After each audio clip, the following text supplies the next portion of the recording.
নমস্কার বন্ধুরা, tasty food কিচেনে তোমাদের স্বাগত। আজকে আমি টেস্টি ফুড কিচেনে রান্না করব কচুর শাক চিংড়ি মাছ দিয়ে। আর দেখো, এরকম বড় কচু শাক তোমাদের দাদাভাই আজকে এনেছে, কেটে আনিনি। আর কচু শাক কেটে আমার হাতের অবস্থা কিন্তু এরকম হয়েছে। কচু শাক কিন্তু দিদিভাই বা শাশুড়ি মা কাটেন, আজকে ওনারা বাড়ি ছিলেন না, তাই কিন্তু কচু শাকটা আমাকেই কাটতে হয়েছে। আর কচু শাকটা কেটে এভাবে আমি একটু হালকা জল দিয়ে সেদ্ধ করে নিয়েছি। কচু শাকের জন্য দেখো, এখানে চিংড়ি মাছ এনেছি। এই চিংড়ি মাছগুলোকে আমি ভালো করে ধুয়ে বেছে কেটে নিচ্ছি। আর এই চিংড়ি মাছগুলো যেহেতু একটু বড় বড়, আমি এত বড় সাইজ চিংড়ি মাছ দিইনি। চিংড়ি মাছগুলোকে একটু ছোটো ছোটো করে কেটে নিয়েছি, যাতে মুখে চিংড়ি মাছটা পড়ে, তার জন্য।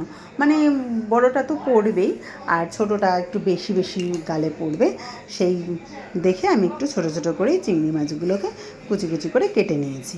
মানে একটা চিংড়ি মাছকে 2 পিস করে নিয়েছি। আর আজকে আমার এই রেসিপিটা বন্ধুরা তোমাদের ভালো লাগলে অতি অবশ্যই একটু লাইক কমেন্ট শেয়ার করে দিও। ফেসবুক থেকে দেখলে আমার পেজটা ফলো করে দিও, আর ইউটিউব থেকে দেখলে একটা সাবস্ক্রাইব করে রেখো বন্ধুরা, নতুন ভিডিও পাওয়ার জন্য। আর এখানে আমি একটা স্পেশাল মশলা ব্যবহার করেছি, জিরে আর শুকনো লঙ্কা ভাজা। এটা আমি শিলপাটায় বেটে নিয়েছি।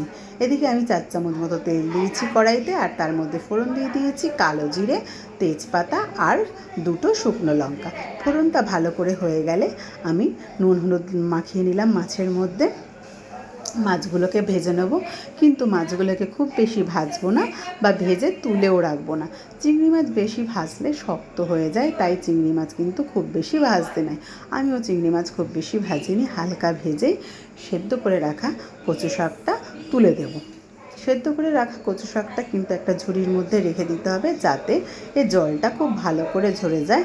না হলে কিন্তু অনেকক্ষণ টাইম লাগবে কচু শাক সেদ্ধ ও অবস্থায় দিয়ে দিলে। একটু ঝুড়ির মধ্যে জল ঝরিয়ে নিলে বেশি টাইম লাগে না।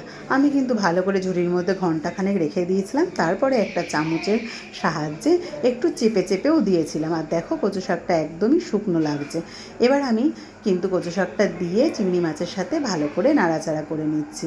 আর এখন আমি এর মধ্যে দিয়ে দেবো পরিমাণ মতো হলুদ, পরিমাণ মতো লবণ, আর কচু শাকের স্বাদটা ব্যালেন্স করতে এর মধ্যে আমি দিয়ে দেবো 1 চামচ বড় চামচের 1 চামচ চিনি। এবার আমি বেশ ভালো করে একটু নাড়াচাড়া করব, আর দিয়ে দেবো এর মধ্যে যে মশলাটা আমি ভেজে রেখেছিলাম, সেই মশলাটা। এবার সমস্ত জিনিস আমি একসঙ্গে বেশ 10 মিনিট ধরে একটু হালকা স্টিমে নাড়াচাড়া করব। তারপরেই কিন্তু আমার কচু শাক বন্ধুরা একদম রেডি হয়ে যাবে, আর খেতে কিন্তু জাস্ট দারুণ। আমার এই রেসিপিটা তোমাদের ভালো লাগলে অতি অবশ্যই একবার ট্রাই করো বন্ধুরা। আর টাটা, তোমাদের সাথে আবার দেখা হবে অন্য কোনো নতুন রেসিপি নিয়ে। ততদিন ভালো থেকো, সুস্থ।